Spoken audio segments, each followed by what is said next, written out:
Your town has been host to a government conspiracy on the highest of levels. Let me tell you how they're going to cover it up. But I'm going to strip away this mystery and expose its private part. We're scientists. We can conceive of anything. You must learn to distinguish between smut and science. Well, I'm not sure if I'm quite ready to declare this an official conspiracy theory, but something got me thinking. And you know, when that happens, I'll be talking to you. Well, I was reading an article about near-death experiences, and the doctor mentioned that there may be many more near-death experiences reported if it were not for the various medications given to people during surgery that blur their memory or just cause them to have no memory whatsoever. Now, granted, that is an argument from silence, but it does make sense, right? If you would have otherwise experienced something that you do not end up experiencing because of a certain medication, that is something to consider, and it's interesting. When I think back to when I had knee surgery, I was told by the nurse that they thought I should take a medication called Versed, which does blah, blah, blah, blah, blah, blah, blah, and it helps you forget. And I was like, what? It helps me forget? All right, first of all, I'm going to be in a room full of strangers, stripped down to the bare bones, naked, and you don't want me to remember what you're going to do to me? Yeah, I don't think I'll be taking that drug.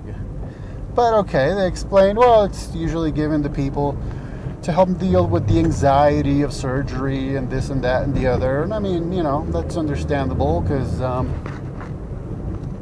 the less you remember about a traumatic experience, the better, right? That's the whole concept behind amnesia walls in our memories. Well, I said, well, you know, I'm perfectly calm. I'm completely ready for the surgery. I'm not the least bit stressed. Let's get her done, you know. Well, okay.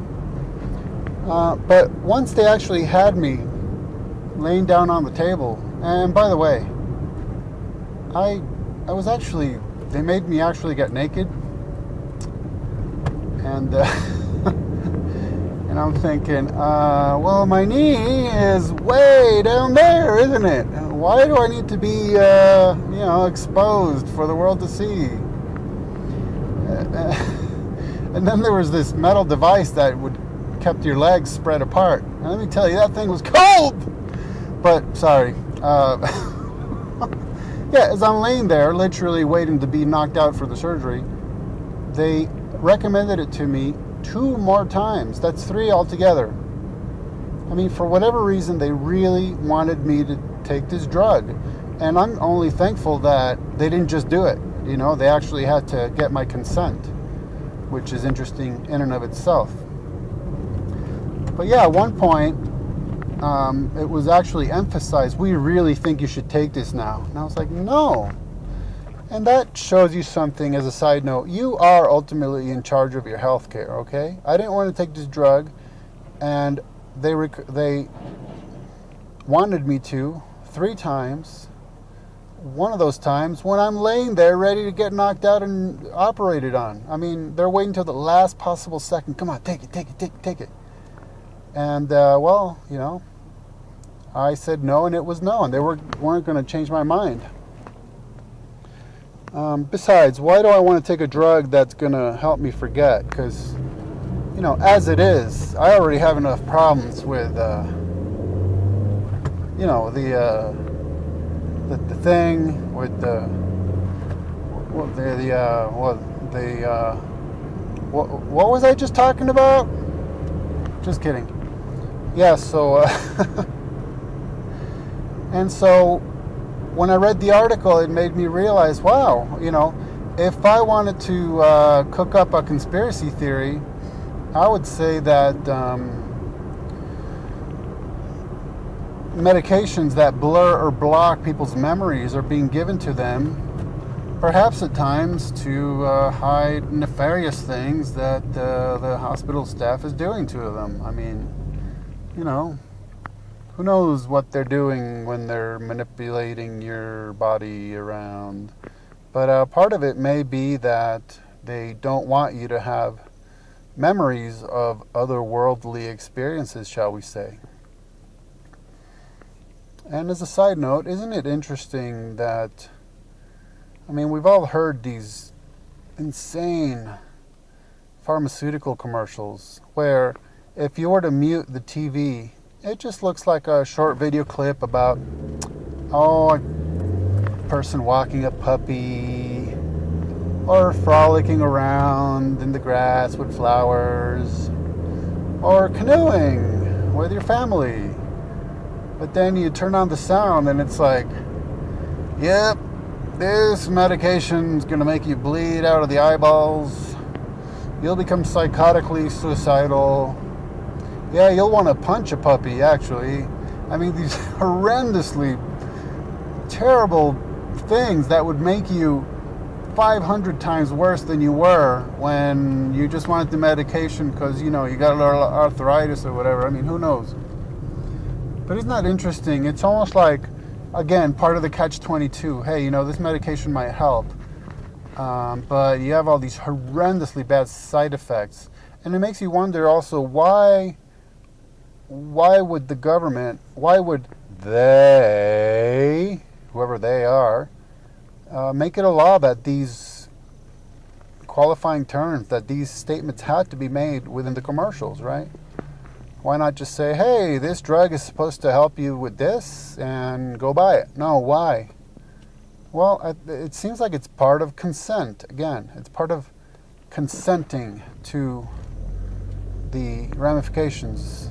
And part of it, of course, is legal consent. They don't want to get sued. But part of it is just the whole concept of consent in the first place, right? You want to take this drug for a certain benefit, but if all goes wrong and you end up doing God knows what, well, you consented to it after all, didn't you? You heard the warnings and you accepted them. And that's part of the, on another level, the spiritual nature of consent, right? Of knowing what the byproduct or the side effects may be of choosing to perform a certain action and then agreeing to them, right? Just like, hey, you want to comment on this website? Well, you could just do it through Facebook. I mean, you already got an account, right? All that is required is for you to say that you allow this website to get access to your personally private information. And while it's so convenient, I'll just go ahead and do it. I don't know. I find I'm kind of juggling a few different concepts in this one, but the whole thing about Versed that I never forgot, and then this thought that was brought about by the article, I wonder if there's a makings of some deeper thing there. When taking Ambien CR, don't drive or operate machinery. Sleepwalking and eating or driving while not fully awake with memory loss for the event, as well as abnormal behaviors such as being more outgoing or aggressive than normal, confusion, agitation, and hallucinations may occur. Don't take it with alcohol as it may increase these behaviors. Allergic reactions such as shortness of breath, swelling of your tongue or throat may occur and in rare cases may be fatal. Side effects may include next-day drowsiness, dizziness, and headache. In patients with depression, worsening of depression including risk of suicide may occur. If you experience any of these behaviors or reactions, contact your doctor immediately. Wake up ready for your day. Ask your healthcare provider for 2-layer Ambien CR. Xeljanz can lower your ability to fight infections, including tuberculosis. Serious, sometimes fatal infections and cancers have happened in patients taking Xeljanz. Don't start taking Xeljanz if you have any kind of infection unless okay with your doctor. Tears in the stomach or intestines, low blood cell counts, and higher liver tests and cholesterol levels have happened. Your doctor should perform blood tests, including certain liver tests before you start and while you are taking Xeljanz. Tell your doctor if you have been to a region where certain fungal infections are common, and if you have had TB, hepatitis B or C, or are prone to infections. Tell your doctor about all the medicines you take, and if you are pregnant or plan to be. Taken twice daily, Xeljanz can reduce the joint pain and swelling of moderate to severe RA. Humira can lower your ability to fight infections, including tuberculosis. Serious, sometimes fatal events such as infections, lymphoma, or other types of cancer have happened. Blood, liver, and nervous system problems, serious allergic reactions, and new or worsening heart failure have occurred. Before starting Humira, your doctor should test you for TB. Ask your doctor if you live in or have been to a region where certain fungal infections are common. Tell your doctor if you have had TB, hepatitis B, are prone to infections, or have symptoms such as fever, fatigue, cough, or sores. You should not start Humira if you have any kind of infection. Make the most of every moment. Ask your dermatologist about Humira today. Clearer skin is possible. Call your doctor if you have unusual changes in mood, behavior, or thoughts of suicide. Antidepressants can increase these in children, teens, and young adults. Elderly dementia patients taking Seroquel XR have an increased risk of death. Call your doctor if you have fever, stiff muscles, and confusion, as these may be signs of a life-threatening reaction. Or if you have uncontrollable muscle movements, as these could become permanent.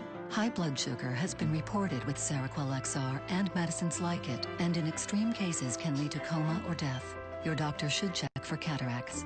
Other risks include decreases in white blood cells, which can be fatal, seizures, increased cholesterol, weight gain, dizziness on standing, drowsiness, impaired judgment, and trouble swallowing. Use caution before driving or operating machinery. For more help putting distance between you and your depression, ask your doctor about adding Seroquel XR today. So now I can do more of the things I enjoy. Lyrica is not for everyone. It may cause serious allergic reactions or suicidal thoughts or actions. Tell your doctor right away if you have these, new or worsening depression, or unusual changes in mood or behavior, or swelling, trouble breathing, rash, hives, blisters, changes in eyesight including blurry vision, muscle pain with fever or tired feeling. Common side effects are dizziness, sleepiness, weight gain, and swelling of hands, legs, and feet. Don't drink alcohol while taking Lyrica. Don't drive or use machinery until you know how Lyrica affects you. Those who have had a drug or alcohol problem may be more likely to misuse Lyrica.